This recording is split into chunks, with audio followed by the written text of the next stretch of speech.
Hi guys, in this video I will be explaining that. How to schedule a post on Facebook page. So for this we need an additional app, and the name of the app is Business Suite.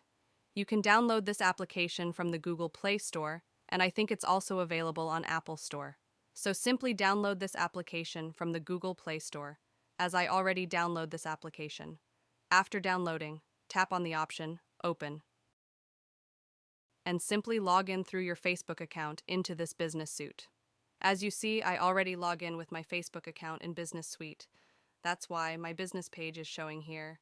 Simply tap on this option, Create Post.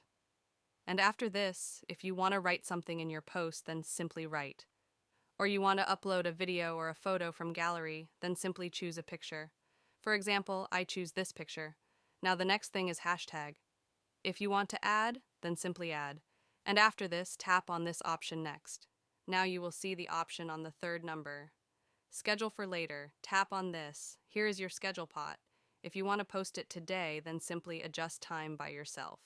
But if you want to choose a date, then simply tap on this option and select a date. Like I will select 15th February 2024. After this, tap on the option. Okay, now set time.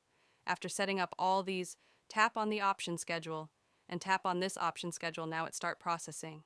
And here you see it may take few minutes. Now simply go back from here, and you can see it saying you have one scheduled post, and it will be published on February 15th at 12 a.m. So it was a basic way which you can schedule your post on your Facebook page. I hope this video was helpful. If this video was helpful, please like and subscribe, and see you in the next video.